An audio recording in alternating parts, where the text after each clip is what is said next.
a huge mistake. Some of them, I think, secretly want there to be an attack on the United States so they can blame it on me. One of the people in the media the other day came up to me and said, oh, well, when there's a great attack, are you going to feel guilty that you caused this great attack? And it's like, the people who attack us are responsible for attacks. Yeah. Since when was there this idea that we've got to preemptively take all your rights to keep you safe from an attack, and then you look at who the attackers are, it's a bunch of Saudi Arabians that are double agents with Western intelligence, with their idiot followers that they recruit. I mean, it's real simple. Criminals in our government are running radical Islam as a pretext to terrorize us into submission. Radical Islamics are the gun the globalists hold to our head. They're holding us hostage. We're on the mark of just huge buildings full of computers recording everything we do. And by the way, obsessing on what government does is only one part of the story. What about corporations? What about companies? What about the fact that a total control grid can be hacked and taken over? What about how the smart homes and smart cars can easily be hijacked?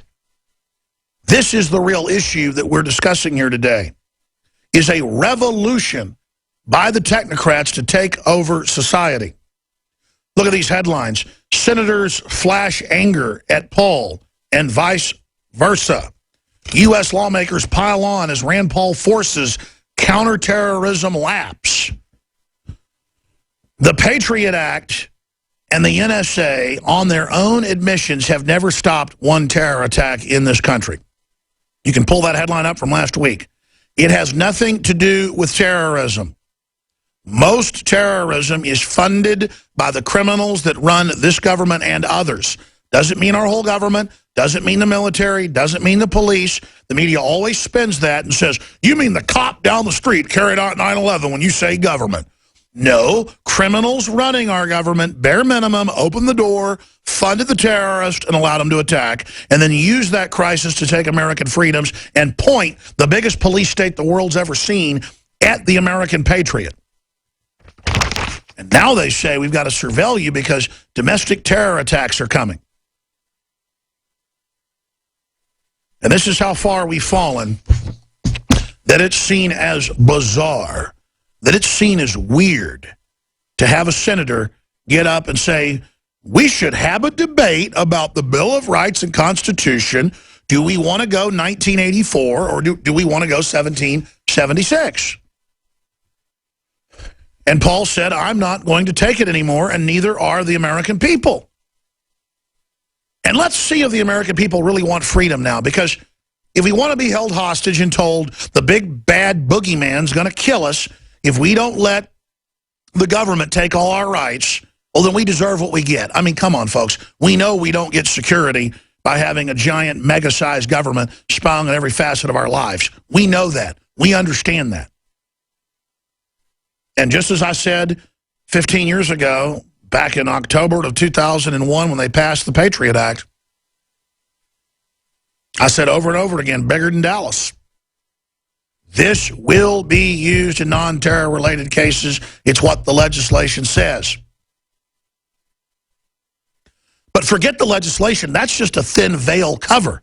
The DEA for 20-plus years had more access to the NSA database than the NSA did.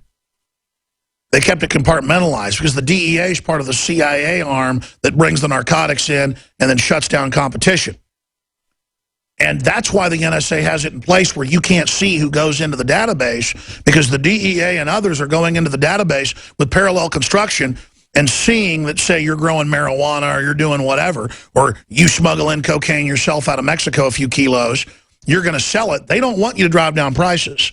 They don't want you to be able to have money that the big banks don't control. This is about vertical integration consolidation. And so they're going to go and they're going to bust you and you're going to wonder why. But in court, when they indict you, they're going to say that, oh, this informant witnessed you do it. And then they got a wiretap and then they were able to record you. when it turns out a year before they already knew everything you were doing and went and created a fake investigation and perjured themselves in front of the judge who knows full well every day the DEA is in front of him or her in their court with a fake case made up. And the sick argument is, well, you were a drug dealer, so it's okay. And I'm not defending drug dealers. I mean, a drug dealer of narcotics or other hard drugs is a predator and would be engaged in some other criminal activity if drugs weren't illegal. So I don't like the criminal culture. Let me tell you, I don't like the criminal culture the fake drug war creates, corrupting the police. Again, 10 years of prohibition. Prohibition ends in the early 1930s. They need something new to be illegal, so they made everything at the drugstore basically illegal. You could buy anything you wanted, and drug abuse was a lot lower than it is now. Look at the numbers. They made it illegal. Now it had a lot of money involved. Now the prostitution money went to it. Now the robbery money went to it. Now the shakedown money went to it. Now people would do anything to get their cocaine or heroin. And now you could buy it on the street, not pay taxes on it. You could buy off the police with that money, and you could keep control of your mafia systems. I don't care if you were the Italian mob, the Irish mob, the WASP mob, the Jewish mob. Those are the real mobs in this country. And in a mob war, when the Italian mafia tried to muscle in on the Jewish mafia, a few buttons got punched and a few switches got flipped. The FBI got turned loose on them because until the late 40s and early 50s, La Cosa Nostra didn't exist. J. Edgar Hoover said so to Congress. It was a conspiracy theory that the mafia even existed. And now today, because of Hollywood, we only think the mafia is Italian. That shows you how controlling these systems are. What a joke. The real mafia is the CIA, all run by a bunch of guys from Yale and Harvard. The real mafia is Hollywood. The real mafia is the DEA. And then the FBI are the errand boys that run around busting all the low-level people for the mafia. And that's what they've been since the days of J. Edgar Hoover. But they had lots of movies for you, though, where the FBI is out busting the bad guys. Yeah. They were only allowed to bust a few cheesy, flamboyant, over-the-top Italians. They were not allowed to bust anybody else, and that's the facts about organized crime. Not all the real Italian crime families. And again, the real reason the Italian crime families got rooted out is exactly what you see in the movie The Godfather. That's a composite of real events that actually happened. The names have been changed. Mario Puzo gave speeches before he died admitting that. Because they wouldn't run child sex slavery and pedophile rings and wouldn't bring in narcotics and sell them to kids. And so they got pushed out because they wouldn't be part of that.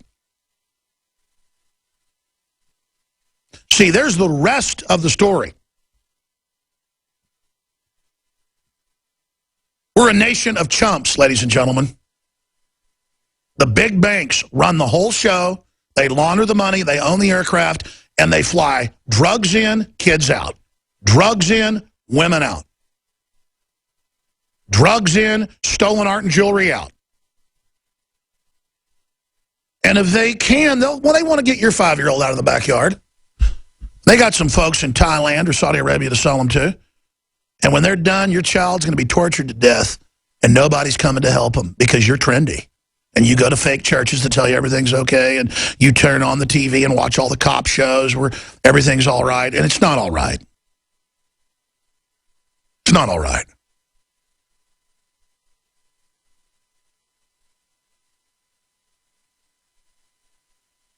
So just remember that. Stop being naive. Because while we sit here so amicably chatting, the most wicked synthesis of evil the planet's ever seen is taking over. The real mafia puts hydrofluorosilicic acid in the water that eats your glands and eats your brain and gives you pancreatic cancer and bone cancer and brain cancer and lowers your IQ up to 15 points after just 6 years of exposure at 1.3 parts per million.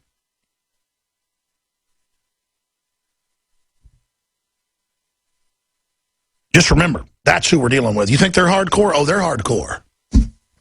And the good news is, thanks to the majority of government scientists going public and admitting that it's a plan to brain damage the public, they've been forced to cut it by 50% out of the water and to ban it as a pesticide. And I only raise that because you need to realize, folks, we're dealing with some hardcore killers here. But when their confidence game collapses, it's over for them. Now, ladies and gentlemen, before I get to the Rand Paul speech, I haven't played command base where they were committing war crimes, mass murder of Christians, non-radical Muslims, you name it. And then he has the nerve to sit there and say that Rand Paul is going to let us be attacked by terrorists when John McCain's doing nothing to secure our borders and has been tacitly supporting Obama coming after our guns. In the first half of the next hour, I'm going to break down our story. It's also in The Hill, Politico, and others, where they are coming after our guns, ladies and gentlemen. It's red linked on Infowars.com right now. Obama announces draconian unconstitutional gun regs by executive fiat. Justice Department wants to ban more Americans from owning guns. We list the provisions. It's on Infowars.com, red linked right now. Send the article out to everyone you know to warn them. Here's part of Rand Paul's powerful, lengthy speech last night trying to block the reintroduction of the Patriot Act, the passage, which he was able to do. Here it is. Let us be very clear why we're here this evening. We are here this evening because this is an important debate. This is a debate over the Bill of Rights. This is a debate over the Fourth Amendment. This is a debate over your right to be left alone. Justice Brandeis said that the right to be left alone is the most cherished of rights. That's right. The right to be left alone is the most prized to civilized men. Let us be clear, we are here tonight because the president continues to conduct an illegal program. The president has been rebuked by the court. The president has been told in explicit terms, the president has been told that the program he is conducting is illegal. Now, the president opines on television. The president wants to blame it. He says, anybody but me. But you know what? The president started this program without congressional permission. That's right, he expanded it. Even the authors of the Patriot Act say that the Patriot Act in no way gives authority to the president to collect all of your phone records let's hit pause. all of the time. Back that up 5 seconds. That is so key. They still don't have it on the books to do what they're doing. That's why they lie and say it's only metadata. Metadata, no one's saying the government can't keep phone records or get them from the phone companies. Those are kept.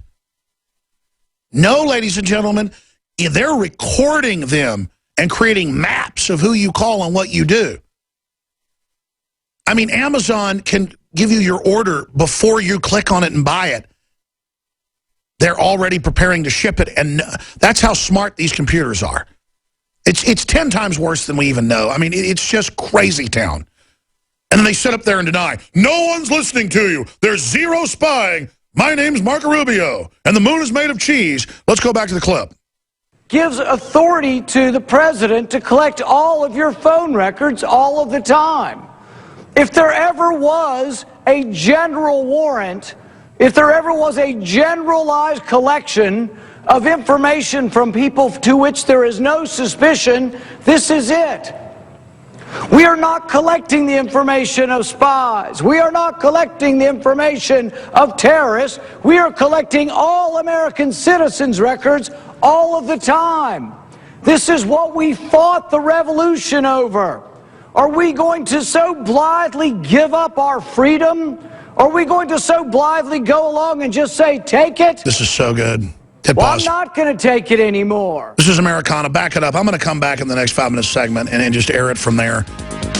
It's so amazing that they try to spin something this wholesome, this American, this truthful as treasonous. It shows the Orwell quote is true, that in a world of universal deceit, telling the truth is a revolutionary act. It was titled Total Information Awareness Network.